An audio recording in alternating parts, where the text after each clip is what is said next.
Recording in progress.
So once again, good morning. Welcome to our Parang Kabataan online forum. Just to let you know, everyone here on site, we have online participants as well. So those who are online, please uh, take note of my reminders. It's all on the chat box. For those who have not yet registered, it's linked in the chat box as well. For our on-site participants, they have their registration as well. That's it here.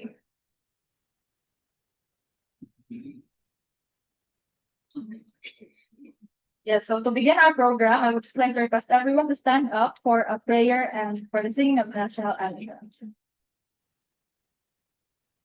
Let us bow our heads and put ourselves in the presence of the Lord. Father and Dear Son, Father, we thank you for gathering all of us today. May you bestow your guidance and blessings so that we can live and share bless everyone who are present here today, that each one of us may be able to share our knowledge, understanding, and wisdom for your glory and honor. May the various activities related to this event be a success through your intervention. We all ask of this in the mighty name of Jesus. Amen. Mga kababayan, ang pambansang awit ng Pilipinas.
Okay, so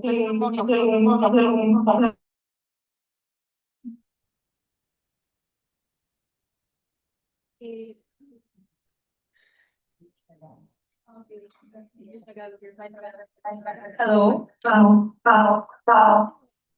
Ting, ting, ting, ting, ting, ting, ting. Hello. Hello. Hello. Okay. So I have not yet properly introduced myself. I'm Papalsen from Cibol Tazar, but you can call me Coco because my name is very complicated. I'm the Policy Development and Advocacy Assistant of the Children's Legal Bureau. Um, Children's Legal Bureau is the Policy Development Assistant because the Policy Development and Advocacy Office is a newly installed office. We are in charge of conducting, among others, the Para sa Kabataan online forum. So I would just like to introduce what the PSK is all about. Para sa Kabataan Online Forum, it's actually a regular online forum produced by the Children's Legal Bureau to provide an accessible venue for discussions on vital issues affecting children. It was developed in 2020, actually, during the pandemic, to adjust or to adapt to the restrictions when face-to-face forums were prohibited. Now, CLB continues the forum to increase awareness using social media platforms such as Facebook and also Zoom conferencing um, to continue our mission. It is now supported by the KKS project, the Carl Kubel Stiftung for Kind and Family, and the Federal Ministry for Economic Cooperation and Development through its Project Alert. So I'm sure, obviously, all of you know what the Project Alert is, but for our online participants, they might not know what Project Alert is, so I'm going to discuss it a little bit long. The Project Alert, it stands for Act and Lobby for Enhanced Response to Trafficking Persons. It is actually a project of the Children's Legal Bureau in partnership with the BPCO Foundation, the Katilingban sa Kalambuan, or KKI, and the Philippines Against Child Trafficking, or PAP. It commits to creating a safer, more secure environment to protect women, girls, and boys from the grips of human trafficking. CLB is implementing the project with the municipality of Consolacion as its partner LGU. It is operating in 5 barangays, namely Barangay Danglab, Poblacion Occidental, Tugbungan, Kasili, and Garing, with activities aimed at raising awareness and sensitizing the communities through its child rights advocates and community watch groups. It provides victims and survivors of trafficking access to protection, justice, and reintegration services. And it also strengthens networking with civil society actors against human trafficking. So that is ADS Alert. Now I would like to acknowledge everyone here for now. First, we have the on-site participants. Of course, we have Children's Legal Bureau, me. We have Attorney Nimes, we have Attorney Joan, our our executive director. We have Melrose and Barbie at Technical. We have Zara at Photo Docs, and we have our bookkeeper, Ma'am Rach, and Ma'am Stella, the KKS Alert coordinator. With us as well on site is the BDCO Foundation. First of all, we have our actor here, si Ma'am Apple. So, kinsa taga BDCO here? Hi! Can I get a hi from you guys? Energy. Energy check! We're gonna cook energy check. Put your thumbs up and say energy check. 1, 2, 3, energy check. Watch wood. We also have from Katilingban sa Kalambuan. Walang kailan ninyo guys. Please put your hands up. Energy check. Ganon.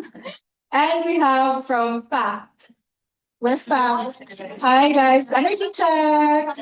Okay, check.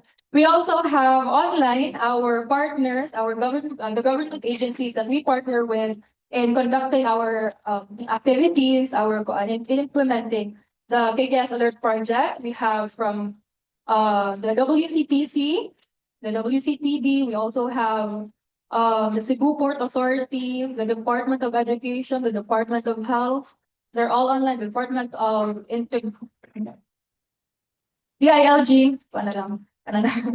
DILG, and every and all the other partners that we have. We also have the non-government organizations that we also partner with in implementing the project, and also doing our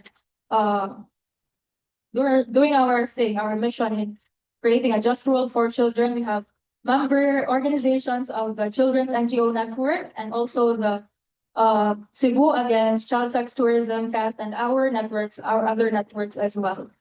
Um, so that is it from my participants. Once again, welcome to the Para sa Kabataan webinar series in celebration of the National Children's Month. This is the first of a 5-episode discussion on relevant child protection laws brought to you by the Children's Legal Bureau. The second and third will be on November 24.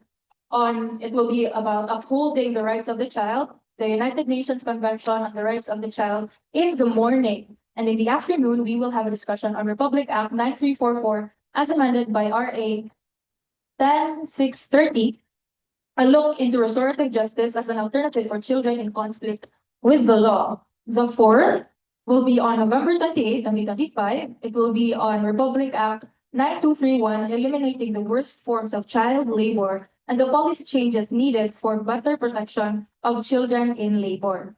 And lastly, we have on December 3, 2025, the fifth and final episode. It will be about Republic Act 7610 and the revised protocols for the case management of child victims of abuse, neglect, exploitation, and discrimination, or its acronym CANED, C-A-N-E-D, enhancing the protection and services of children with prosecutor Maria Teresa Casino as our resource person. So to start, with our first of the webinar series entitled Republic Act 10630 and Republic Act 9208 as amended by RA 10364 and RA 11863, strengthening the protection of children against online sexual abuse and exploitation and child sexual abuse and exploitation materials, let us all welcome CLD's head of the Policy Development and Advocacy Office and our Deputy Executive Director, our regular PSA facilitator, Attorney Noemi V. Churia Avarientos. A round of applause.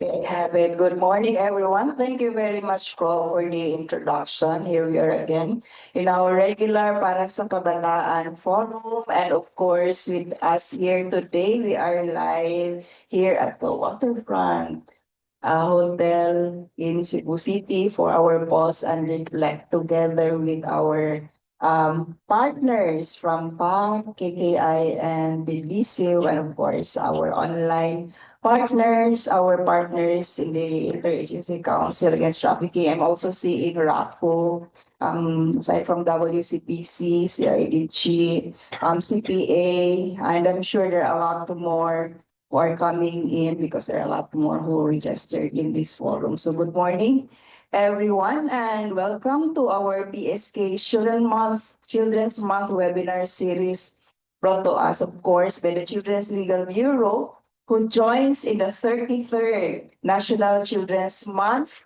celebration with the theme OSAEC, Sisaem, Wakasan, Kaligtasan at Karapatan ng Bata, Ipaglaban. The National Children's Month had been celebrated with the passage of RA 10661 in 2015. Prior to that, we already celebrated the National Children's Month every October, but the law changed it to November. To coincide, of course, with the adoption of the Convention on the Rights of the Child on November 20, 1989, with the 44th session of the General Assembly of the United Nations. So this is a very timely discussion as well as a very timely webinar series. We will be discussing this morning anti-online sexual abuse and exploitation of children, as well as the production of child sexual abuse and exploitation materials as contained in RA 11930 and RA 9208 as amended by 10364 and 11862, a lot of numbers. We want to strengthen the protection of children against online sexual abuse and exploitation, child sexual abuse and Exploitation Materials Act. Actually, I'm just reading the title of the law, which is quite a mouthful. Sa una naman good, we only have our 9775, which was the anti-child pornography law, in addressing the sexualization of children. So this is first among the series of discussions on laws for the protection of children. Actually, the first topic we had was supposedly UNCRC, but you very well know, Typhoon 2, no? And then followed by Typhoon 1, it changed the scheduling of our webinar series. But I think it is also timely for us to have the first topic on OSAM and CSAM, just when this is precisely our theme. So RA 10630, or the Anti-Online Sexual Abuse and Exploitation of Children and the Anti-Sexual Abuse of Children Materials Act, as well as RA 11862, the Expanded Anti-Trafficking in Persons Act of 2022, was passed 3 years ago, no? And we are into the third year of the implementation of these amendments, the repeal also of RA 9775, and we have to know, how have we been so far after 3 years of the implementation of the law? We want to address the worsening cases of sexual exploitation of children, which makes use of information communication technology precisely addressed by the amendment of the Anti-Trafficking in Persons Act, and of course the passage of the new law. As a measure to further increase awareness on these laws and appreciate further its provisions for a deeper understanding, and sometimes I call it limanization of both laws, which seek to prevent sexualization of children. We want to understand what acts they prohibit in common, the penalties, how do these laws prevent sexualization of children, and how can the public identify and be encouraged in the reporting of cases. What the private sector, particularly those in the information communication technology, some responsibilities would be. So we have a lot of discussions this morning as we tackle the online sexual abuse and exploitation of children, as well as child sexual abuse and exploitation materials. So we discussed this in many sessions, but we have to discuss this again because we feel the need, to increase awareness among different actors, among different sectors. So we again invited and have with us as our speaker this morning, our resource person, I'm sure you already know her already, even among our networks, and of course our partners here. She actually represents CLB clients in anti-trafficking in persons cases, as well as before, among cases was RA 9775, until it's repealed by the new law. Also violations of RA 7610 and various other child rights violations. She coordinates our litigation program, which is the Laban Bata program. We represent children both actually in child abuse cases, as well as children in conflict with the law. So let us all welcome the coordinator of the Laban Bata program of the Children's Legal Bureau, Attorney Christine Marciana Laplana. Good morning, then. Good morning, everyone. Good morning, Attorney Lance, and good morning also to our online participants. Okay, so we will be hearing more of her after this, but of course, let me introduce first our reactors after Attorney Ten's presentation. The first I'm going to introduce is right beside me in this forum. Moral Religioso ni. He was a former president of the Knights of Columbus of San Narciso Parish of Consolacion, Cebu. He is actually a councilor of Barangay Tugbungan, Consolacion, as well as the overall convener of the Community Watch Group North Cluster of CLB. Let us all welcome Councilor Cons Jerome Longcanaya. Good morning, Cons. Good morning, Attorney. Good morning, everyone. And I would like to thank CLD for having me here para sa kabataan.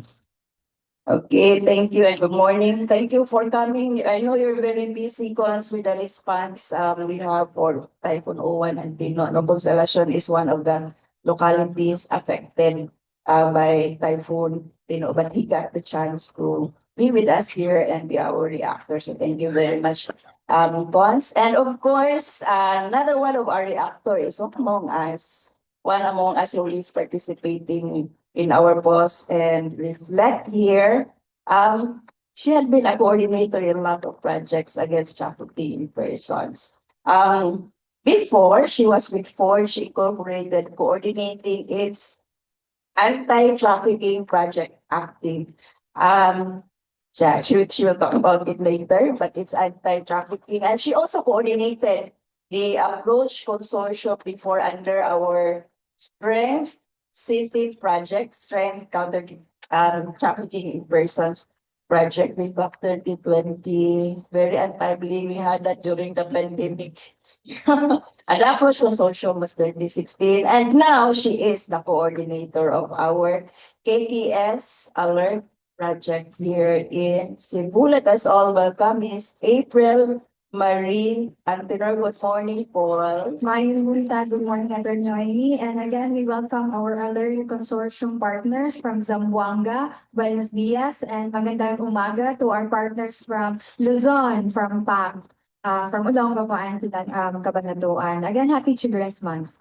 Yes, no, we are so happy that Apple will be representing here the CSOs, the partners, no, because we have this project against trafficking in persons, murag napitiranan ni si Apple, and of course, Cons, Jerome with us here. But before we proceed, because what we'll be doing right now is Attorney Ted will be presenting PowerPoint on the trafficking, the OSAEC and CSAEC law. But I want her to describe first, no, give us a feel of what the law is all about, how it's compared to RA 9775 and RA 11930,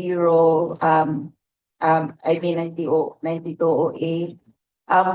What is sought to be strengthened by these amendments. So, Attorney Ten, can you please give us a feel of the new laws that we have been mentioning? Yes, so there's so many RAs mentioned by Attorney Noemi earlier. No? I think we're familiar with the RA 9775 and we're used to the term child pornography. I think up until now, no? But since the passage of RA 11930, there was a repeal or the total change of the term from child pornography to CSAEP, the child sexual abuse and exploitation material. And the reason for that is to take away a negative connotation against the child in the use of the term. Because if you use child pornography, it's like using the same logic and par with adult pornography. In adult pornography, there are people engaging in that, right? They're producing it. They're consenting to it. But if you use the term child pornography, it's like another variation of pornography. It's somehow saying that the child is also consenting to it. But we all know that even if a child consents, it's not valid, right? That's one of the major change in RA 11930. Another one is the term sexualization of a child. So in RA 11930, there is already a prohibition of sexualizing a child. So merely producing or creating a video or any content that is the act of using a child as an object for sexual desire or sexual gratification is already punishable under our RA 11930. That provision is not found in RA 9775. Other relevant or most salient provisions and revisions under RA 11930 is the increasing of penalties. So before attorney norms, it was only for usually the penalties between reclusion temporal, that's around 12 years and 1 day to 20 years, for violations under RA 9775. But in the new law, it increased the penalty to more or less life imprisonment. So most violations there are already on life imprisonment. There are also provisions on prohibitions on victim blaming, and also allowing leeway to our law enforcement officers in the investigation and also in the prosecution, as well as mandatory reporting from our private sectors like the internet intermediaries, internet service providers, payment service providers, including internet hotspots, cafes, and kiosks. Okay, murag daghan kay a lot of things that we can discuss. We hope we can limanize. We can put in layman's term the very technical legalese and the legal terms that we will be discussing so that we can translate it into materials that are easily understandable by the public as well as even the providers, no, because we are not all lawyers. There are technical terms as lawyers that we have to translate into layman's terms. So I hope that in the succeeding discussion we can achieve that goal. So again, to give us the full versions of what Attorney Den had already introduced to us, I'm giving you again Attorney Christine Marciana Laplana to present to us the provisions on OSAEC and CSAM. So let's welcome her once again. Bakbakan na to once again. Okay, thank you. Nandito na po tayo sa boring part. So, yung mga nasa on-site, you can get your coffee. Yung mga nasa online, kumuha kayo ng kape, kayo mag-pay. Walang kang budget para sa inyo. So, yun. So, welcome to another para sa kabataan section here. So, we will be discussing about online sexual abuse and exploitation and child sexual abuse and exploitation materials. So, this is a very long, boring law, but I'll try to laymanize it and to simplify it and to give examples para ma-work din yung brain nyo. Hindi pwede ako lang salita dito. Pero wala akong budget for reward, ha. Si CLP na bahala siya. So, next slide. It's not working. Ayun. So, Attorney Noemi mentioned about RA 11862. That's our expanded Anti-Trafficking in Persons Act in relation with RA 11930. So these two laws were passed in 2022. So what's the difference in these two laws? So both mention the child sexual abuse and exploitation materials. So in RA 11862, if we go to the elements of trafficking in persons, we always have these three elements, diba? The acts, means, and exploitative purpose. So nakalad dyan na isa pala sa exploitative purpose na trafficking is the engagement of others for the production or distribution or both of materials that depict child abuse or exploitation. So pwede na ang pag-produce pala ng CSAM ay makakover ng ating Anti-Trafficking in Persons Act. If a child is involved, most of us know here na we don't need the means, diba? So, para sa mga online participants na hindi pa masyadong familiar, the acts in elements of trafficking in person means the recruitment, obtaining, hiring, providing, offering, transportation, transfer, maintaining, harboring, or receipt of persons through threat. So, pwedeng may threat, may panghulga sa Bisaya. Ewan ko sa Tagalog. Hindi kaya ang Tagalog, Attorney Noyes. Ay, mga salitang ugat na anod sa baha.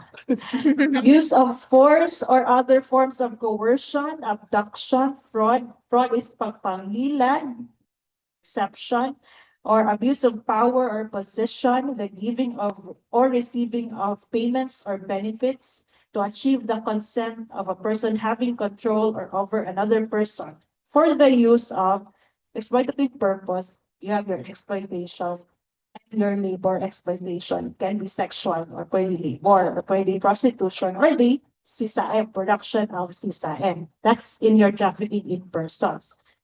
But if the child is a victim, sis, alam natin ang child cannot consent. So the fact that you recruit a child for the production of CSAM, that's already trafficking in persons involving a child.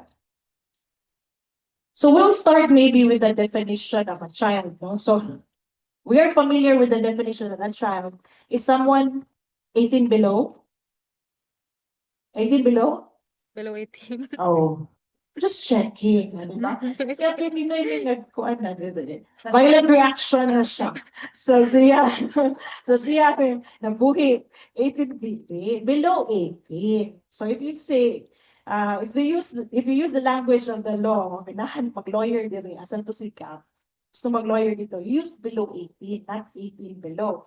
So the law can also consider someone above 18 if the law can consider that person a child if he or she cannot fully take care of themselves or protect themselves from abuse, neglect, cruelty, exploitation, or discrimination because of physical, mental, intellectual, or sensory disability or condition. So yun yung mga familiar na definition sa atin, no? The age and able to take care, etc. However, in our RA 11930, there are additional definitions of definition of children. So a person now, regardless of age, who is presented, depicted, or portrayed as a child as defined, can be considered a child. So even if that person is an adult, if he or she presents himself or herself as a child, it's considered a child under the law. So later on, we will realize why is this definition included under our RA 11930. Also, computer-generated, digitally or manually crafted images or graphics of a person who is presented or who is made to appear to be a child as defined in it. So let's apply, no? How about this? This is an example. So do you think she is a minor? Sa age lang, biological age. Ayaw mo participate kasi walang reward. No. No. No. Oh, Melrose, thank you. No. So, what is she wearing? Is she depicting herself as a child? A not sexy or a sexy child? A sexy child, diba? So, if we apply the first discussion earlier, the definition, under RA 11930, is she a child? Yes. Okay. No violent reaction from attorney Naomi? No.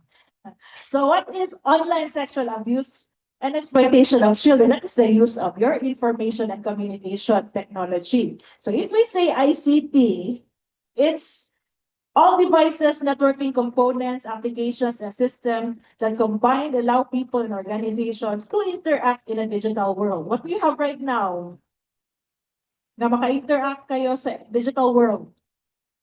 Cellphone. Na bawal mag-connect sa Wi-Fi kasi. Anak ka data. Ayun lang. Sorry naman, guys. So what is child sexual abuse or exploitation material? So it can involve any representation, whether offline or by through with the use of your ICT, for example, your cell phone, by means of visual, video, audio, written, or any combination thereof, by electronic, mechanical, digital, optical, magnetic, or any other means of a child involved in pwede real sexual activity, pwede simulated sexual activity, or depicting acts of sexual abuse or exploitation of a child as a sexual object. So see, pabalik-balik yung depicting a child as a sexual object. So let's go back to her. Do you think there's a violation? Or is it considered as a child sexual abuse and exploitation material? Why, ma'am? Because it is depicting a child as a sexual object. Because we have established earlier that under the law, even if she is adult, she's an adult, she is considered a child, right? Okay, another form of CSAM are materials that focus on the genitalia or other private body of parts of a child or other private body parts of a child. So here's a focus on the genitalia now. It's also considered as CSAM.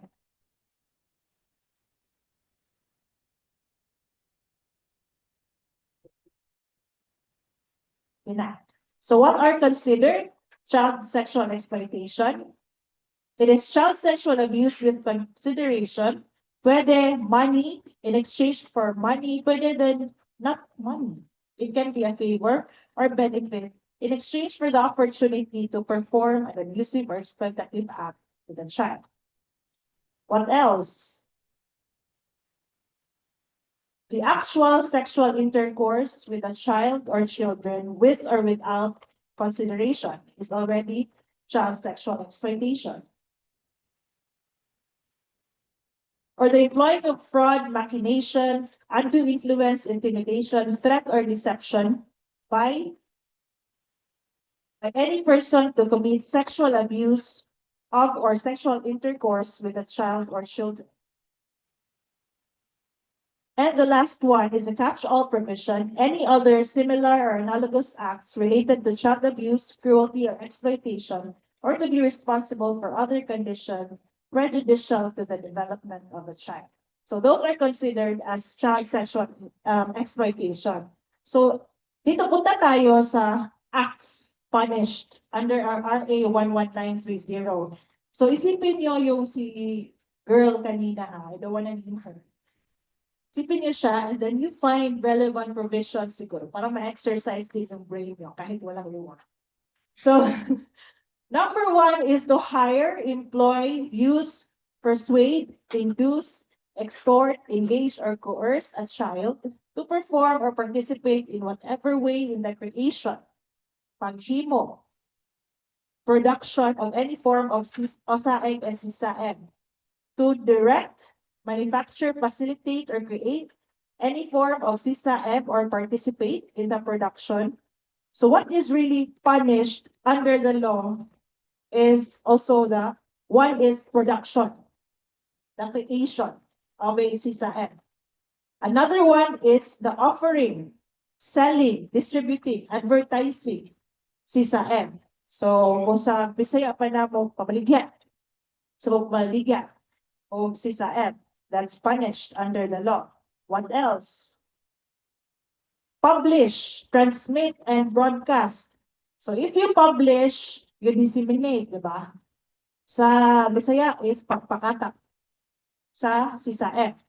So to permit or influence the child to engage, participate in any form of CSAM. Another one is to produce, direct, create, hire, or pay a facilitator to stream or live stream acts of child sexual abuse or exploitation. Streaming or live streaming of child sexual abuse, recruiting, transporting, transferring, providing, or receiving a child to induce or influence the same for the purpose of violating this act. So if you go back to the acts under our expanded anti-trafficking in persons act, more or less same yung mga words na ginagamit, di ba? So let's find the relevance later. To introduce for film distributors, theaters, and ICT services to distribute, so the act of distributing, pagpakata, to knowingly benefit from financial or otherwise, for the commission of any offenses under this act, even the providing of venues. So you use your private room, your cubicle, your cinema, your private homes as a venue for the online sexual exploitation of children.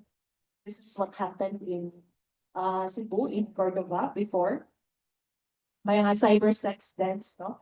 To engage in the luring or grooming of a child. So even if the grooming, for those who are not familiar, luring is done online. So someone is contacting a child maybe for the purpose of exploiting her online. And grooming is a predatory act. So it can start offline. So there is a there's establishment of a relationship or parang may relasyon muna sila and then it progresses to the asking of dues. Yung mga boyfriend. Sometimes yung mga boyfriend ng mga minors natin ay mga adults na, di ba? And then they ask for these nudes and yun yung grooming.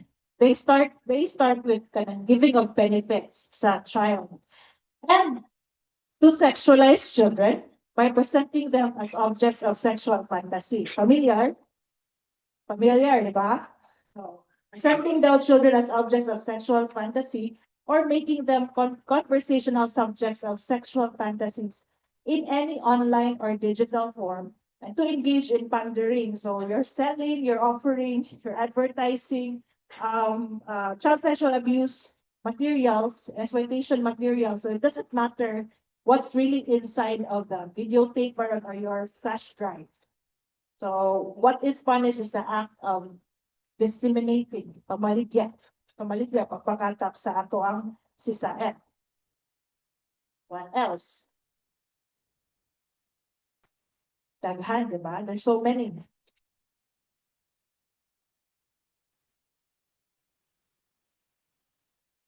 So willfully subscribing, donating, or supporting internet sites. So I think one participant, si Gab from KKI mentioned about a certain website na walang proper na age verification protocol. So yun, what if that website, will not mention it, what if a certain porn site, meron siyang sisaan, then ikaw, you want to view it. You viewed the sisaan, and then you subscribe. Diba? Nag-donate ka pa doon sa website, hindi sa CLV. That's very bad. Diba? So donate to CLV. So yun, that's punishable. The accessing of a website, no? Porn site, with child sexual abuse and exploitation materials. Also to advertise, publish, print, broadcast, or distribute or cause the advertisement, publication, printing, broadcasting, or distribution by any means of any brochure or flyer na ay o saay and sisain or promoting it. What else? To possess, meron kang sisain sa phone mo. There's also a prima facie, or there's a prima facie evidence that the possession, if you have 3 or more on your cell phone, na mga sisain, not really cell phone, your personal computer, your external drive, you have 3 or more sisain, you have an intention to sell. So there's a presumption. So bawal yan, under the law. To willfully access, so yung sinabi ko kanina, access ka via that site, then you deleted and subscribe pa. Or you conspire to commit any of the prohibited acts in this section. So balik tayo sa kanya. So what is her violation? Ano? Anong violation? Palagay niyo. Publish. Yes, it can. So, balik tayo. She is a child considered under RA 11930. She is sexualizing a child. Is it self-generated? It's self-generated, yes, but we can punish her under that provision. It's just a definition. But is it creating a sisaan? It is. It is creating and publishing sisaan, right? So, yun. At least na-apply natin yung law. So this is just, the next slide is just a comparison of our anti-osagic and CISA-N after our expanded ATIC law. So I have mentioned earlier that it is already found in the exploitative purpose, the engagement of others for the production or distribution of materials that depict child sexual abuse or exploitation and other forms of sexual exploitation. Again, the penalty is increasing. Usually, nasa life imprisonment na tayo, even on sa expanded ATIC law. Now, the relevance is, pwede ba mag-file sa dalawang? Yun yung, kasi there was a concern kahapon na parang if mag-file ka sa DOJ, isa lang talaga na case na pwede mag-file. Actually, wala namang ganun prohibition. So even it's expressly provided in RA 11930 that the investigation or prosecution of offenses under this act shall be without prejudice, meaning pwede to appropriate investigation and prosecution mechanisms under RA 9208 as amended. So pwede, you can file both under Anti-Trafficking in Persons Act and our anti-osagic and osagic and CISA-N. There's no prohibition. So, hindi na tayo magbigaw sa penalties.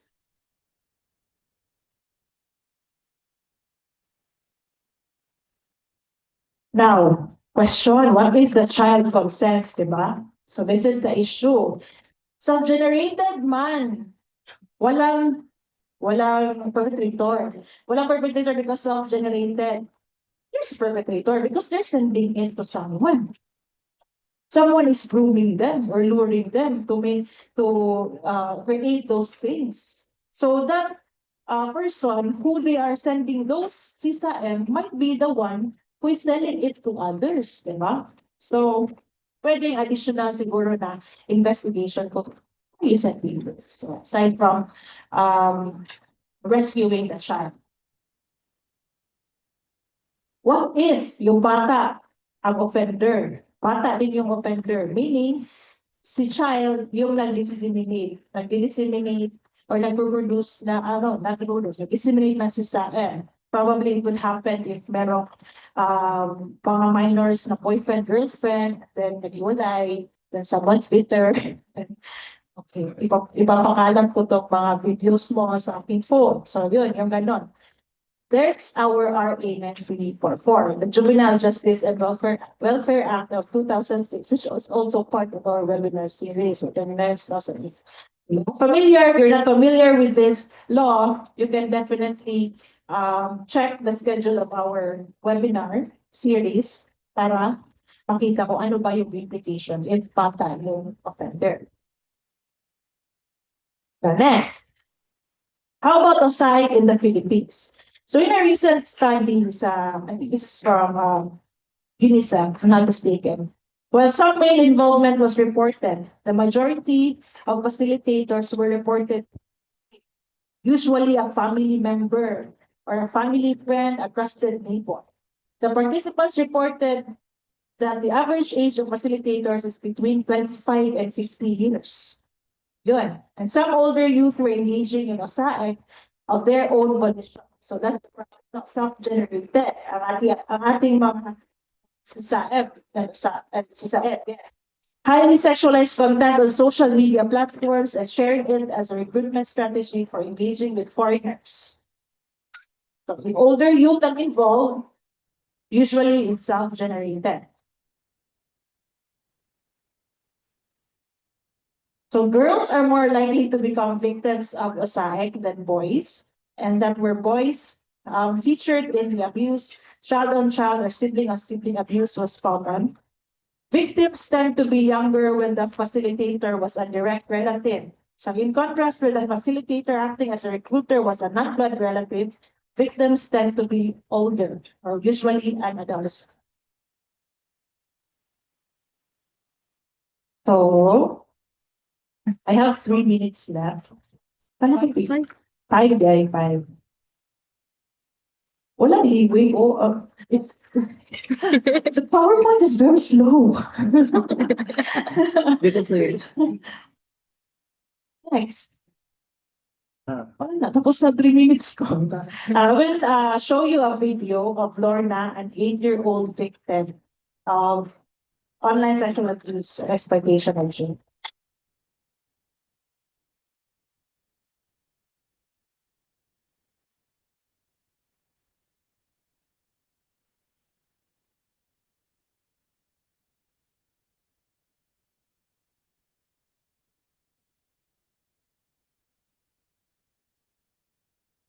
Magbabadaw ako at saka magmukha ka daw ako at saka igaganon ko lang sarili ko. Maputi lang po siya pero may balibot siya.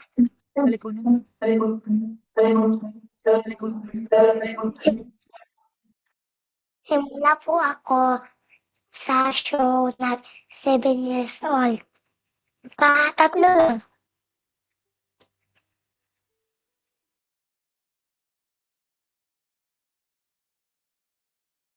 Sarili ko, ako lang po ang binili ko ng pagkain. 300 yun. Hindi yun na.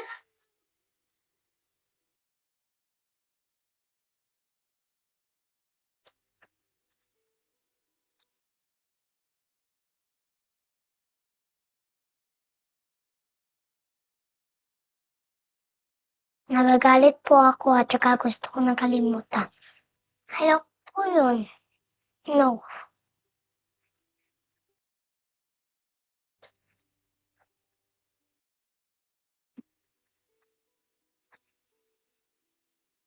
Talagang namimiss ko talaga mama ko. Ay, pamilya.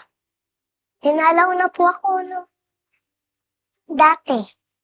Sana po madalaw na kami at saka makasama ko na pamilya ko. Magbuo na kami lahat. Sayaw, mag-aral po at saka kumanta. Ang wish ko po, magiging singer at saka gustong matapos yung aral. Yun po, gusto ko lang matuto lahat. Yun po, yun lang po.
Attorney Noy,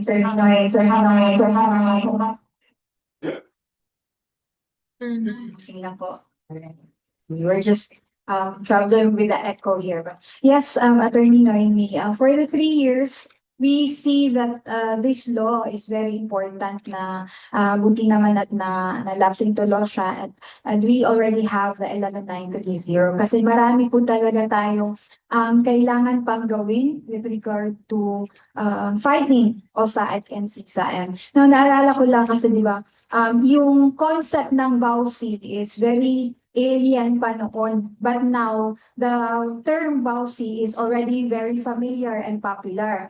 No, alam na natin na yung VAUSI nandun sa barangay, alam ng even anybody else in the barangay and the community know the term VAUSI. And I think that's what we aim for in popularizing OSAEC and the term na CSAM kasi medyo foreign pa talaga siya at even siguro tayo baka marong spelling pa rin sa ano yung OSAEC and CSAM and even in our work that we're doing sa mga service providers sa different civil society organizations, iba-iba din yung term. May OCSE, may CSAM, may iba-iba din talaga siya. And I think it's also very high time that we agree kung ano yung term that we really use and popularize it and once for all have a united foot forward in making sure that everyone knows what OSAIC and CSAM is. And sana mas maging same siya na popular gaya ng VAUSI because literally OSAIC and CSAM is a form of violation against children naman. At part ito ng VAUSI. So yun yung isang nakikita ko na I think it's important at kasama ng popularize ng Republic Act 11930 is tayo sa ating regular language sa pag-remind ng ating mga kabataan who is using the internet and being online to be wary and to be cautious of OSAIC and CSAM online. Kasi when Attorney Ten mentioned yung study ng UNICEF at kasabay ng data na binigay ng UNICEF in the Philippines, among 12 to 17 years old children that are already online, and we know for a fact, mga bata natin as young as 2 years old and 3 years old are already online, pinapagamit na ng YouTube, pinapagamit na ng cellphone. But in the 2022 UNICEF data, sinasabi doon na 1 in 5 children are already being exposed to OSAIC and CSAM online. And in fact, napasok na siya sa mga online games gaya ng Roblox, di ba? Tapos ngayon, meron tayong AI. So marami po tayong kailangan bantayan. And it is very important that parents, teachers, even yung mga ates and kuyas should know about the term OSAIC and CSAM. Yun po. Thank you, Attorney. Yeah, thank you for bringing that up, no, na it could be included already in the games. And our children become unwittingly victims of such, no, without them realizing it, they're being groomed. Cons, ano ang iyong masasabi? Do you think the amendments are more effective now? I guess the laws which were discussed earlier by Attorney Tim Dean are effective, Attorney. But then the impact, no, becomes weaker, especially sa mga victims are afraid to speak. Depende dyan na siya. Na po yung uban, the community are not reporting sa front line, labi ng barangay. Then as a whole, kung ang barangay mismo na difficulty to determine or to distinguish kung saan yung mga titawag na ito nga early warning sign or titawag na ito red flags diyan mismo sa community dahil. Thank you for bringing that up. But Attorney Ten will be discussing about the red flags later, ba? Or integrated na because we have to know also how well our communities are in identifying red flags if based only on these discussions that we're having right now, like for example, the law states na to influence someone to perform, no, that's actually already a violation. Previously in 9775, by the parent man na siya ang influencing, but karon kay gitangtang man na siya, it was removed that qualifier there than by the parents. So you merely influence someone, that's already punishable. But are we reporting that? Are we telling authorities? Oh, shared pa. We'd like to know also what are the thoughts of our face-to-face audience as well as our online participants. What's your experience on this? You think more effective ba ngayon ang to? Anyone from our online, medyo shy, but actually, ang ingay nila yesterday. Yes, online. How well are we? Do you think effective ngayon o naunhan na kayo ng taga Barangay Tabuk, nag-raise ng hand. So, while you are processing, I'd like to recognize from Barangay Tabuk, you can, Mandawi City, no? So you can open your cam so that we can see how handsome or beautiful you are and introduce yourself and your comment or question. Sige, where's from Barangay Tambo? Who raised the hand online? Yes, hello. Hello. Good morning. Open ang cam because we are watching you. Parang threatening yata yung pag-state. We can see you here on site.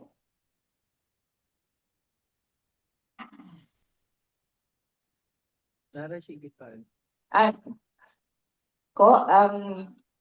yeah, si Coco na lang, I request Coco to read. Okay, his question is, how do you report in the barangay level? Okay, how to report in the barangay level, Attorney Ten? Yes, it's actually part of part one, no?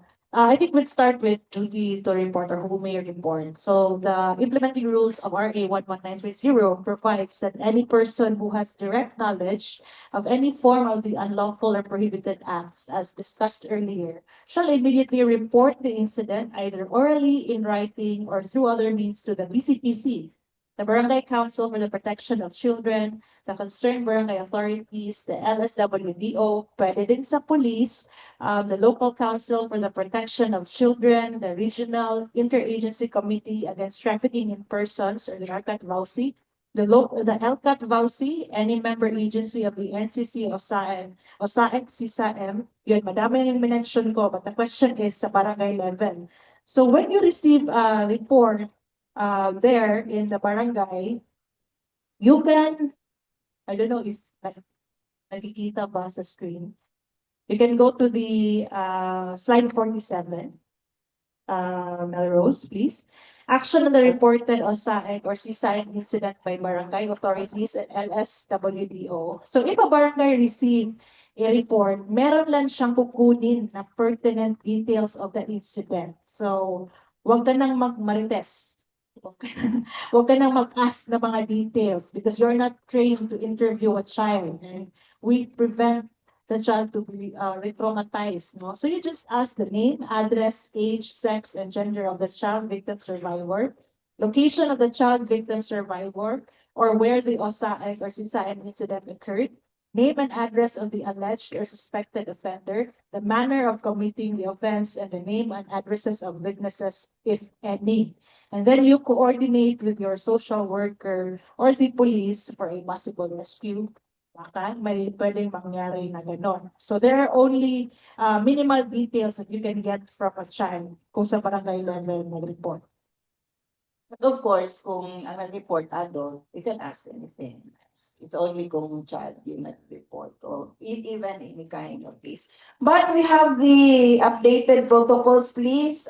December 3, don't forget to register. We will have a discussion on the updated protocols together with Fiscal Matet, our IACAT, go-to person here in Region 7. So please register for our discussion on the updated protocols kasi it's new.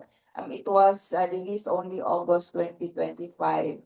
So very, very new and we still have to disseminate on how are we really going to go about. So the time's up for open forum for this part. So if you still have questions, you can have it later. I'm going to give the microphone back to Attorney Ten for further discussion on law enforcement, private sector, and responsibilities of LGU. So again, here's Attorney Den. Okay, let's go to the part 2 of the discussion. I will not dwell much on the law enforcement siguro, Attorney Nerms, no, since wala naman, meron tayong police dito, pero alam na nila yan. We have, but, okay, baka dumugo yung ilong ng ibang participants. However, the law provided that for law enforcement, upon the initiation of investigation, they are, upon the receipt of statements and affidavits, agencies that receive complaints of violations of this act shall develop both online and face-to-face reporting mechanisms that are gender sensitive, age appropriate, and culturally sensitive to children, especially girls. So ano pa ba yung mga leeway na binibigay ng RA 11930 sa law enforcement natin? Not considered wiretapping. Naka-red yan. No? So it's provided under the law that for tracking, intercepting, viewing, monitoring, surveilling, or listening to and recording, if familiar kayo ng anti-wiretapping law, hindi kayo pwede mag-record ng conversation na walang consent. Yan, yung may mga ganon na mga prohibitions under the law. However, under our RA 11930, it's provided that any communication, information, or messages, including the procurement of content data, transmitted by a computer system involving at least one person reasonably believed to have committed violation of this act, ay hindi considered as wiretapping if done by a law enforcement. So there's a leeway for their investigation and the collection of evidence. What else? Ito, affidavit of desistance. So usually once nasa court na yung case, may mga settlement, no, na nangyayari or plea bargaining na mga nangyayari. And sometimes meron ding mga scenarios na babayaran na lang yung victim ng danyos and then i-convince siguro ng defense na okay, file kayo ng affidavit of resistance para ma-dismiss na lang yung kaso. Yeah. May mga ganon na scenario. So here, bawal sa ating dalawang law na mag-make ng affidavit of resistance si private complainant or yung victim. Dapat i-oppose yan ng fiscal or kung sino mang lawyer na nag-handle ng case. It's specifically provided. What else? Bawal marites. So the investigation, prosecution, or trial is in a closed door setting.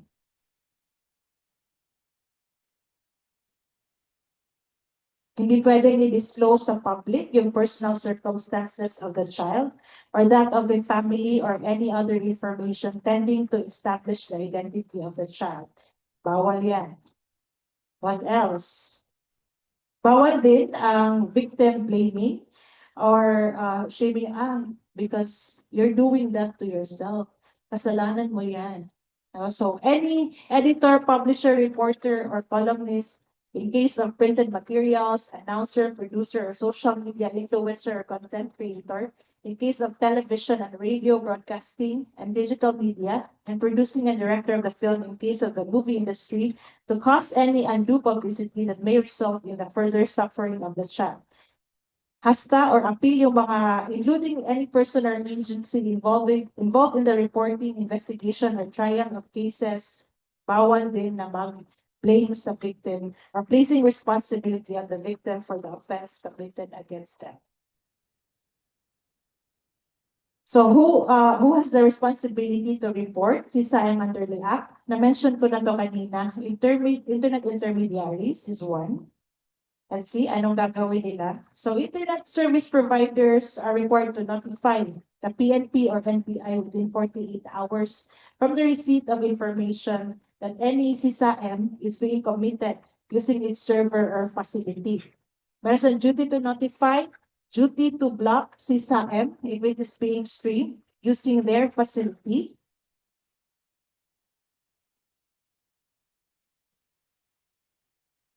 To maintain logs of each and every subscriber and IP address, develop and adopt a set of systems and procedures of preventing, blocking, and detecting and reporting of OSAEC and CSAM.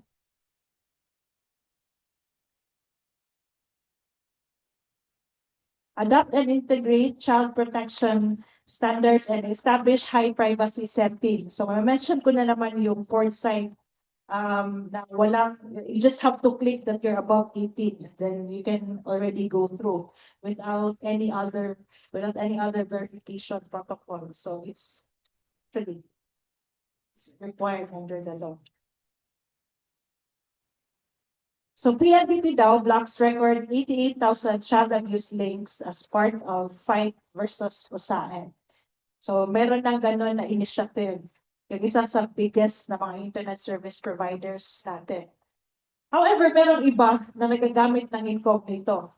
So we think that if we go incognito on a website, hindi na nila makikita yung mga activities natin or yung mga ISPs, internet service providers natin, hindi na ma-detect that you're accessing an illegal site. No, it's not. Your internet activity will only be kept secret from other users on your device. But your ISP, pwede pa rin mag-share yung activity mo. So PSPs, your payment service providers, meron din silang duty to report. So any person who has direct knowledge of OSAID and CSAM financial activity or CSAM related activity or suspicious transaction, they should report it to the DOJ within 24 hours or yung mga agencies na pwede nila report. It's found under the law. Your internet cafe or kiosk, meron din mga duty to report.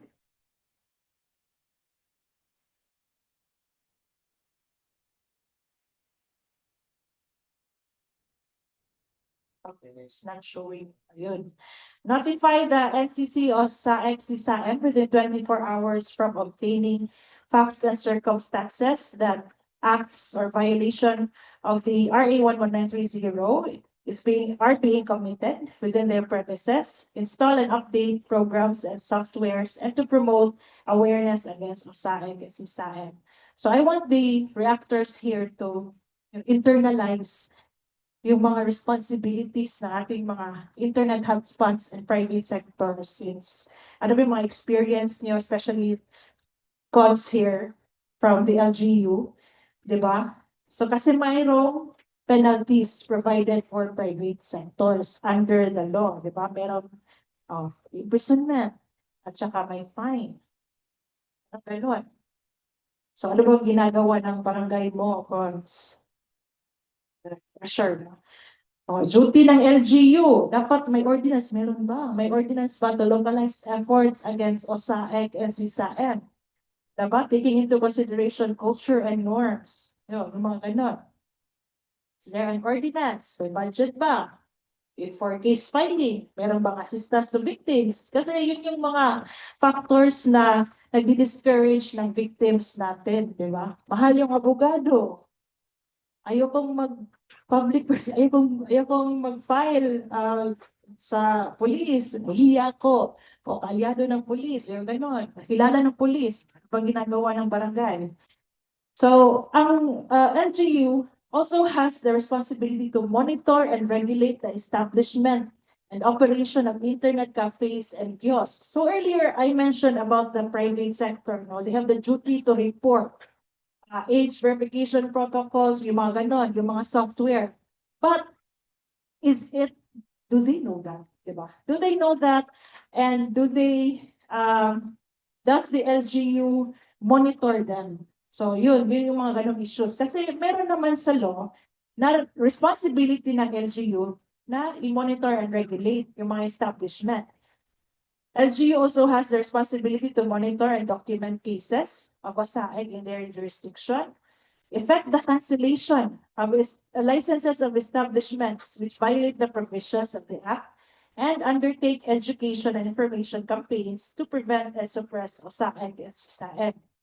So specific talaga under the law, ano yung mga responsibilities ng LGU. Aside from that, they should assist, coordinate, and partner with the social welfare, within their jurisdiction to support LGU enhancing their resources or technical capabilities to implement anti-OSAIC and CSAIM programs, establish and support community-based initiatives and prevention programs that aim to educate families against OSAIC and CSAIM, provide basic social services to assist and refer families of child victim survivors for local employment, whether private or public. So, dami. So, cons. Waiting sa reaction mo later, ha? Kung nagagawa mo to. Ang dami pa cons. So, enact and implement ordinances to localize efforts. Coordinate with NCC, OSAIC, NCSAM, and DILG to ensure uniformity and consistency between the local ordinance and the implementing rules of RA 11930. Ensure the participation of the SK and the allocation of funds. Strengthen, activate, and mobilize existing child-focused committees. Assist and support in the filing of cases through budget. Pwede rin kayo maging partner sa amin. With pay. Oh. Hindi na free. The leagues of provinces, municipalities, and cities shall recommend measures to prevent and suppress OSAIC and CSAM and ensure the implementation of LGU's roles and responsibilities.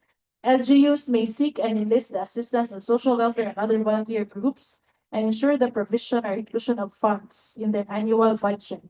Oh, nasa implementing rules pala, no, na dapat may budget. So this is actually the end na siya. The common provision of the two laws, yung may confidentiality talaga, protection of right of privacy to the victim, prevention of further suffering to the victim blaming is not allowed. There's a leeway in both laws sa investigation and prosecution of cases, and then specifically provided on duties and responsibilities of the private sector and even sa mga LGUs. That's the end of my presentation. Okay, ang bilis, no? She has until 11. Nakatime kami lahat dito. She has until 11:05. Diba? But thank you, Ten, for that presentation. So we can see, no, a lot of responsibilities on the part of local government units. Probably we don't realize na, ay, andyan lang pala our basis for partnership with them, our trainings with them. Law enforcement, no? Facilitating. What could be done by law enforcement since we have partners here with law enforcement? I'd like to know from Apple or from Consero Bonahon. I'll have Consero first because kanina he was supposed to talk first kasi excited siya. Insofar as you are concerned, how responsive are law enforcement now with this new law na mainly facilitating the response to OSAIC, CSAM? I'll also ask the same question to Apple insofar as the consortium or is our alert project is concerned. Okay, at barangay level attorney, barangay level attorney, based on the multiple trainings and conducted by CLD sa mga barangay katulad ng Barangay Tubungan, we're able to conduct in handling cases for any report na yun natanggap namin sa barangay. In fact, sa barangay namin, we have already this community watch group in which most of them are familiar already in identifying red flags. Kaya ang mga SLB nakapunta na kasi sa barangay namin, then nakakanap na sila ng mga seminar sa community watch group namin. So, going back sa CLB, ito ang policy namin, kasama din doon sa nakapagantay ng training. Yun nga, ang paghandle ng report is effective naman. Tapos with regards sa tawag ito, Yes, in ordinance, actually, our barangay still owes something to CLB. They are requiring us to formulate our at least to strengthen the protection of the children, in particular sa our barangay. And napaulit lang. At least may may tulong naman kami sa barangay namin. Tapos, with regards sa budget naman po, this will, I think familiar naman po siguro na may 1% naman talaga mandated budget for the BCPC. And I think that's all for now. So reaction ni Cons is we are doing something about it. Okay. Apple. Because Apple captures the partnership, di ba? So, Attorney Noyne, sa Alert Consortium naman na tinatrabaho na natin for the last 300, 3 years. 300 years pala, hindi pala 300, sorry. For the past 3 years, no, from 2023, so, what happened, Bella? So, yun po, ginagawa natin yung partnership talaga with law enforcement agencies kasi we see them as a vital mechanism to really stop and end OSAG and CSAM, especially in the prosecution of cases of OSAG and CSAM. And what we have done so far in the Alert Consortium is we have conducted marami na pong trainings with law enforcement agencies, especially po yung specialized training talaga sa handle ng mga cases related to online crimes of children. At kasama na dito yung OSAG and CSAM kasi marami naman po other forms of online crimes related to children. At ang ginagawa naman natin once we do the training is maganda yung response kasi right about after the training, may narinig na kami from our WCPD na mga officers na may nagawa na sila at may na-file silang case on OSAG after the training, which is what we actually need. Training lang naman po, we see that there are police officers that are willing to really work on this. Kaso lang nga, mayroon pa pong kakulangan sa knowledge at expertise and skills sa pag-conduct ng investigation and prosecution of these cases. Ang law enforcement ang binibigyan training ng Alert Consortium. Kasama na po dito yung barangay at na-mention na nga ni Consihal Jerome kanina na may barangay mechanisms po tayo sa respond to OSAG and CSAM cases. And in fact, may mga trainings po tayo sa Zamboanga, sa mga areas natin sa Luzon at dito sa Cebu regarding basic case management on handling child-related protection, child-related cases kasama yung OSAG and CSAM. At ito na rin po yung strengthen ng community watch group na nag-aalalay sa ating mga barangay in relation to provision and response to child protection cases. At may mga community paralegals din, like for example sa Zamboanga at sa IPIL Zamboanga Sibugay, may community-based paralegal tayo na ino-organize at tinitrain. At dito naman sa Cebu, may community watch groups tayo sa 10 barangays from Cebu City at 5 barangay sa Consolacion. With regard to, additional ko lang, yung sa private sector, kasi na-mention ni Attorney Ten yung sa private sector. Isa din sa sigurong dapat pa natin pagtuunan ng pansin is to get the attention and the support of the private sector. Kasi we do not want to criminalize them na parang you are facilitating this. In the first place, we have to let them know na knowing about the law is protecting their businesses. Hindi natin criminalize yung OSAG and CSAM. We have to also help protect the private sector. At by protecting the private sector, we are mobilizing them to help us report cases. If nafe-feel ng private sector na protected and they are working they're helping us protect our children. Actually, that's my next question. How far have we come in reaching out to the private sector because the law as we saw, places a lot of responsibility on them. They're required to report, they're required to block, they need to have advocacy materials in their front desk, for example, as trafficking, no? And a lot of things are required of them. But yeah, the question of Attorney Ten ganina, how well do they know their responsibilities? Probably Fiscal Jerome, do you have experience with the private sector? Anyone also online and the one here, if you have, you can actually share because this is a good venue. We have our IACAP partners here online and our consortium partner, KKS Alert Consortium partners here on site. Cons, on the spot, Cons. Actually, attorney, with regards for sa mga ISP, diyan na yun sa among jurisdiction, kay sa national, kung ano mga wala itong mga ISP. So, amo lang yung, ang mamonitor lang po namin is yung mga red flags, katulad ng mga internet cafes, at least, we can do something at the end sa barangay po natin. Yeah, because hotspots and internet cafes also have their own responsibilities under the law. In fact, attorney, we are requiring them to start the operation ang curfew at exactly 10 p.m. din po.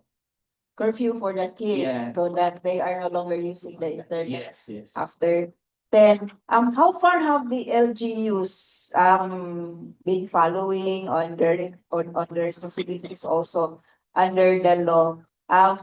I think Cons Jerome already answered. They have already utang daw sa CLP. Actually, it's part of our training output. No, we localize also to suit to their situation kasi iba-ibang barangay, iba-ibang LGU have different situation. But Paul, based on our experience here and our sharing yesterday, how far have we come in monitoring the LGU's compliance with the requirements of the law? May taga DILG din dito, you can actually share with us online. Yes, Attorney Noemi, yes, the monitoring naman ng compliance no is under the ILG jurisdiction. Pero as a consortium and as civil society, we also provide assistance, technical assistance in the localizing ng ating mga national laws kagaya ng anti-trafficking law at yung anti-OSAID law. In fact, with the alert consortium na anim na local LGU, cities and municipalities, we have already helped localize the ATIP and OSAIC CISA ordinances at the city municipal level. So sa Zamboanga, we have Zamboanga City ordinance already, and yun sa Ipil, meron na din. Ongoing na yung gawa ng ordinance. And hopefully by next year, meron na din sa Ipil. Dito sa Cebu City, we were able to have that already early this year with our Interagency Council against Trafficking Region 7 and CLB and with DCO, pumunta tayo sa yung public hearing no to give our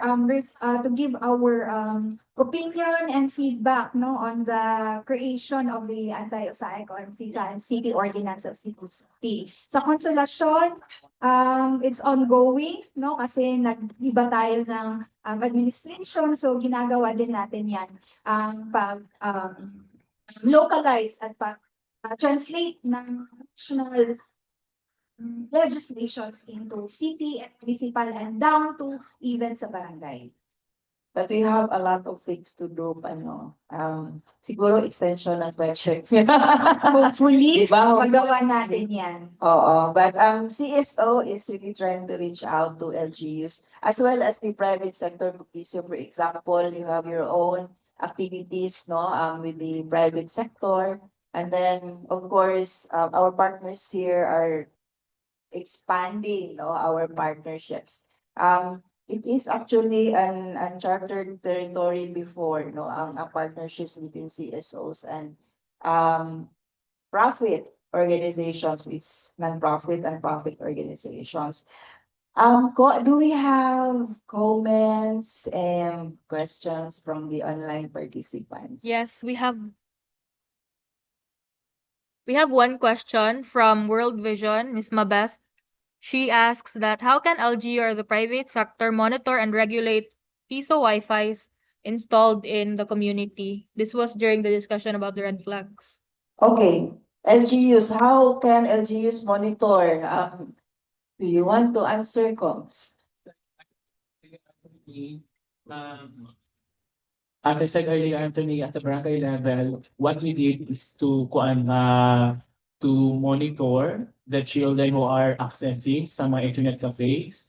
But meron din talaga mga bata na hindi talaga sumusunod. So, kina-call out namin yung attention yung mga operators, then to have meeting with them, then para at least ma-call din attention nila sa during operation of them in business hours po nila. Pero wala pa yung ordinance, piso Sa Wi-Fi. ngayon, wala po talaga. Next time. Okay, next. Assignment na naman. Noted. But we have still more than a year with you. Yes. Yeah, but actually we sympathize with our areas who have been flooded. No, we have Danglab, Galing, Kasili, the low-lying areas na naabot ng floods or sympathies sa victims. So we hope we can get through this while we are trying to solve our problem of trafficking in persons. No more questions online? Wala na sa online. How about dito? Comments, suggestions, questions. Bakit bigla kayo naging shy? Hindi kayo shy yesterday. Ha? Nahurot daw ang energy kagabi. What did you do last night? Okay. So, no more question online and here sa on-site, but for the information of everyone, we still have a lot of opportunities to discuss about this. You can also reserve your question. You have emails, you can reach out. We are on to the last part na siguro of our discussion. Probably I'll just get mga departing messages coming from our reactors first, then from our resource person. So I'll start with, sa sabot na to, una makakons. Una niya ay si Apple. Mauna pala si Apple. Si Paul.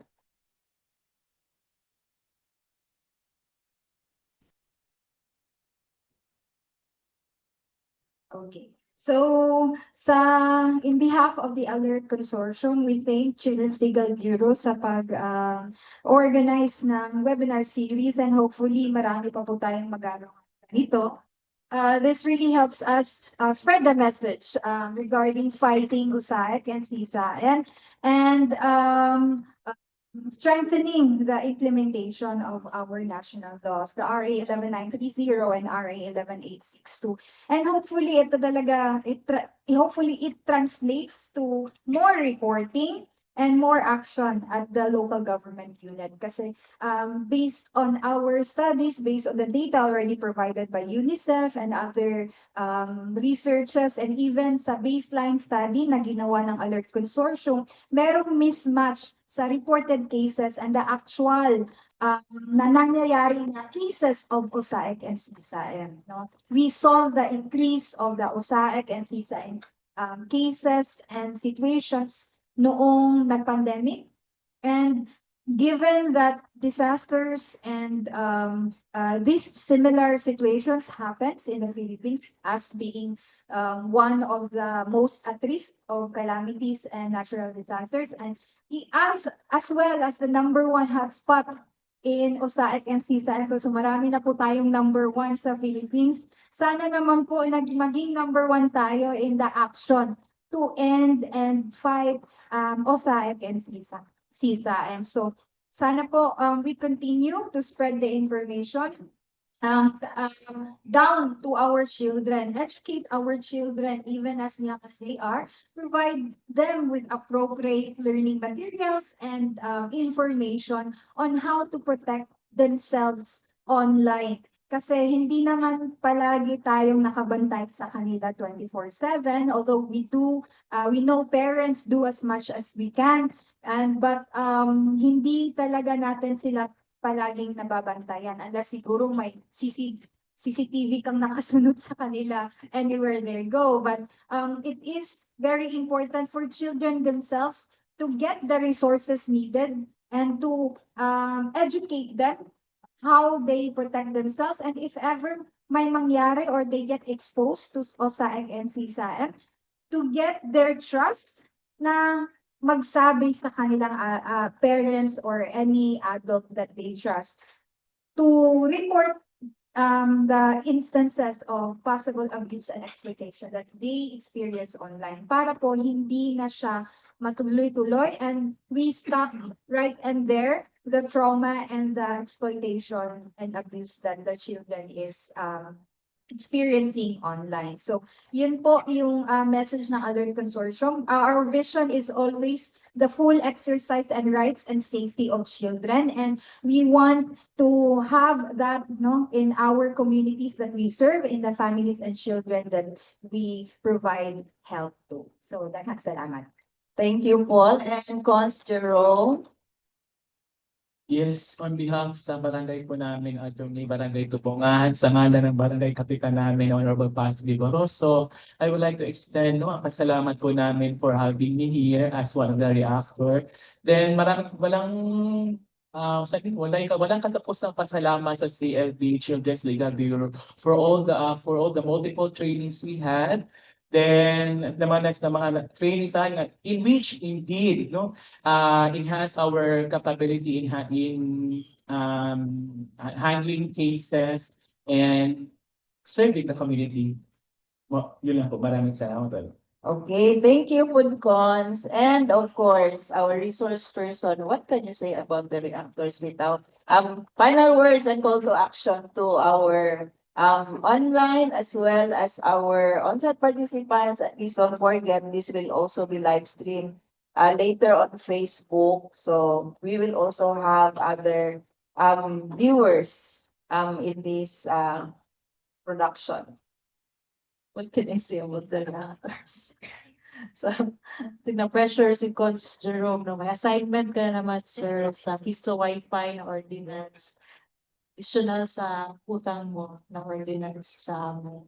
Actually, mareklamo siya kasi ako yung nag-comment. Ang dami ko daw additional na mga questions, blah, blah. So, mostly si Cons.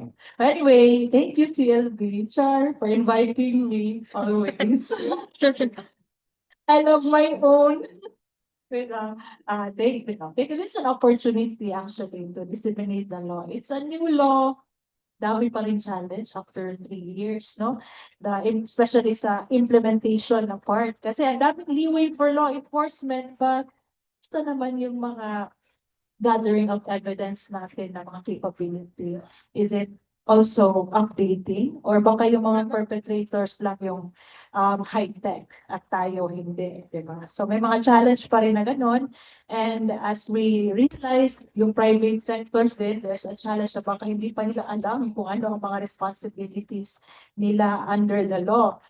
Apple actually made a good point na we should not criminalize. Supportahan din naman natin sila, but make them aware. Kasi baka kulang lang sila sa paalam. Again, awareness is the first step naman talaga.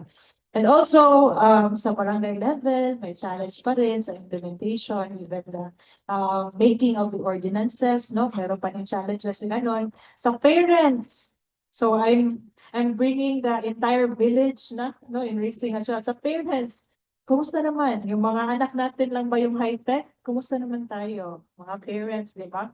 Meron mga parental controls. Yun, mga digital parenting tips. May mga ganon. Di ba? Dapat level up na din tayong parents. And importante din na we have to keep our communication open to our children. And we should also study sa red flags, no? Yung mga bata natin, meron pang changes sa behavior nila. Yun, yung mga ganon. So, dami talagang pwedeng gawin. Dapat pa rin grabing effort on our end.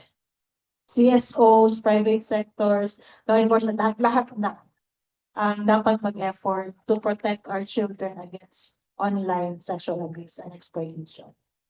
Okay, thank you. It's a great call for everyone for indeed no online sexual abuse and exploitation of children and production, distribution of child sexual abuse and exploitation materials had been a very grave concern for all of us. No, we had our first case 2010 pa. It was one of the more silent cases until subsequent and consecutive rescues were conducted here in Cebu until eventually we became the hotspot, no? Sa una kay cybersex pa man ang term. Cybersex hotspot in the world, and it's not something that we should be proud of, for it reflects probably the lack of knowledge, the lack of awareness, the lack of concern, but eventually we were able to prove that we can do something about it. We made amendments to the law. We repealed RA 9775 and replaced it with our anti-OSAEC CSAM. We amended our Anti-Trafficking in Persons Act to put as one of the exploitative purpose the production of child sexual exploitation materials. Hopefully, this will put the idea in our mind that it is never okay to sexualize our children in whatever form and by whatever means. And all of us should be aware, and we should be worried, and we should be concerned, and we should do something about it. So with the amendments, we hope that law enforcement are better equipped with the skills and the capacity to address this problem. Private sector are given the responsibility as well as, of course, the advocacy to fight against OSAEC. They are not separate from this fight. And of course, our local government units also have their respective responsibilities to address this still growing issue despite 15 years of implementation of RA 9775 until it was repealed and amended, and subsequent laws have been passed precisely to address this situation. So for all of us here on site, no, we are service providers, and I hope that this discussion this morning also give us an insight on how better to implement our programs to address the situation, as well as our duty bearers, our government partners online also. We hope this also give us an opportunity to understand the problem and how the law can help us address the situation. So thank you very much for being here, to our online participants, and of course, yung on-site, wala silang choice. Okay, thank you very much to our two reactors. Before we will allow them to go, we will, of course, thank them for being here. Cons Jerome.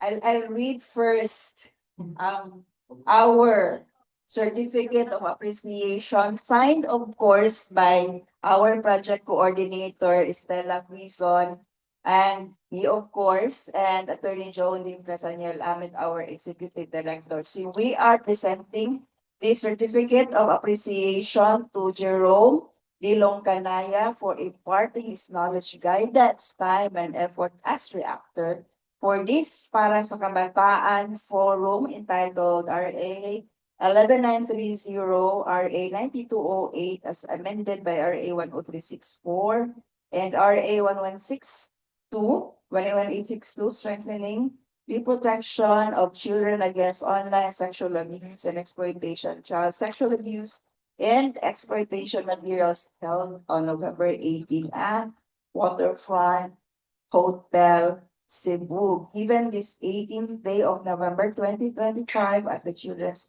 Legal Bureau Incorporated. Thank you very much, Cons. Your appreciation, and of course, a little token.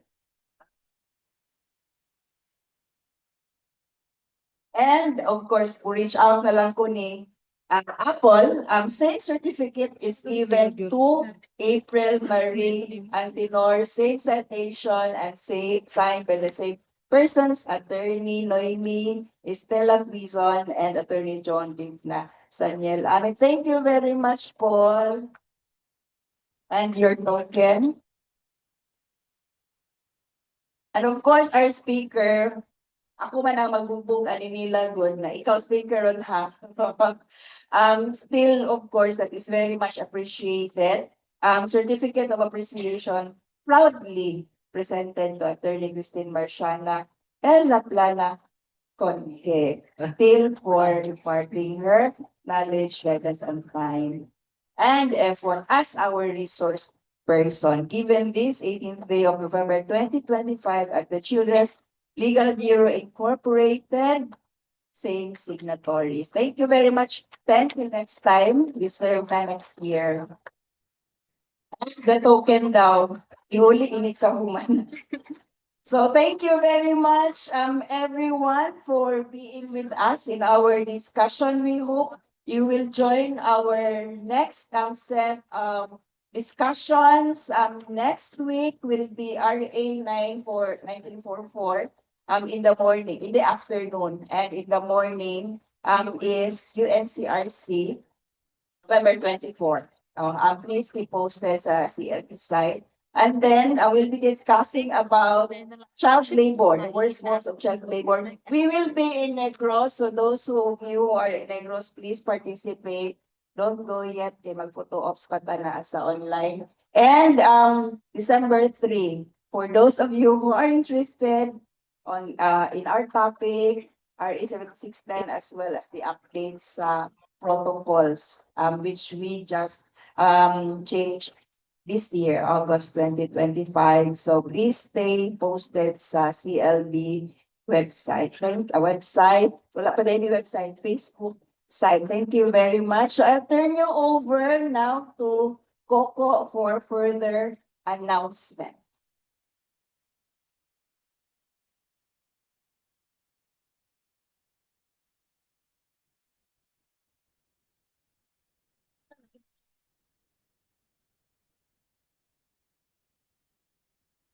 Okay, thank you everyone. Thank you for our online participants. Please stay in the Zoom meeting because we will be taking a few screenshots as photo opportunity. We also have a camera for our on-site participants. It's right there.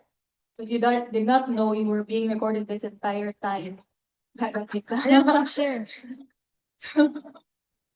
So, kanang kanto na constructive notice kay online forum may attorney. So, mao ni ang camera for our on-site participants. Smile. So, Barbie will be taking a few photos. Ko keep all of the way for the speaker and reactors and their names. Time may camera to. Go ahead, Barbs.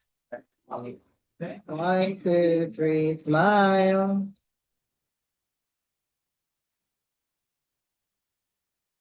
Wala nakita sila ito yung Smile again. hindi ko makita. Grabe naman. Okay.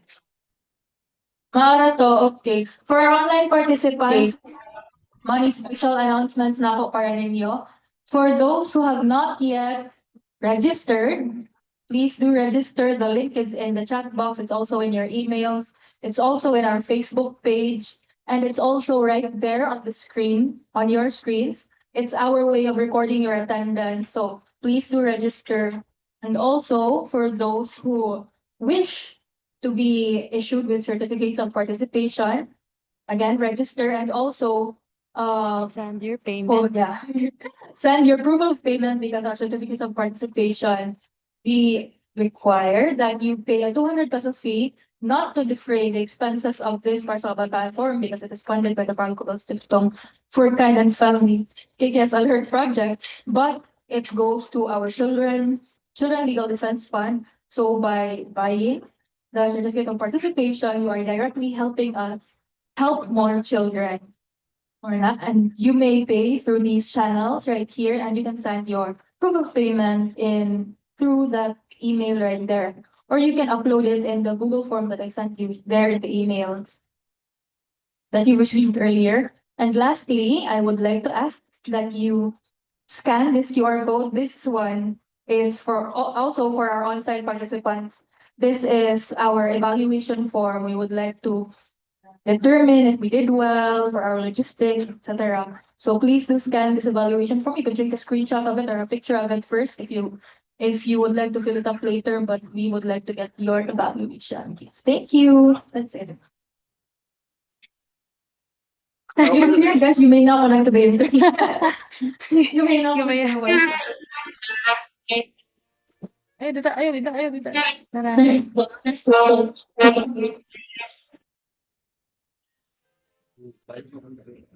Apo.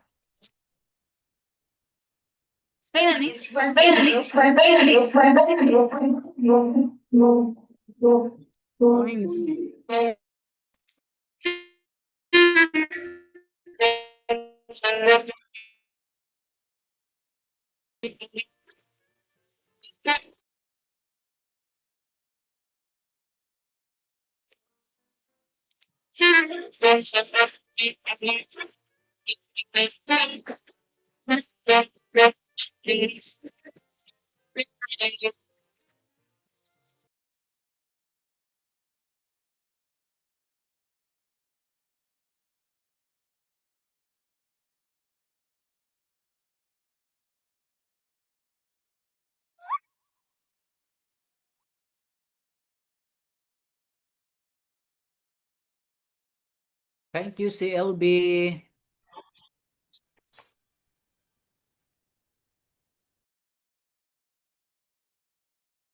Thank you everyone for joining with us. Thank you so much.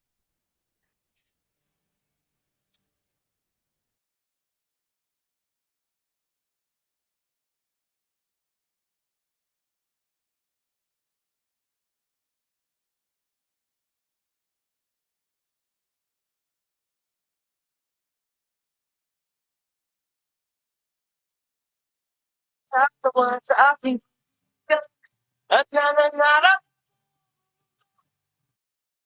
wala na raw tayo magkakabataan sa ating mga mundo. Ipagtuloy kami, sigawan, bakit hindi ito? Ano lang kayo, hindi maiintindihan. Somehow we just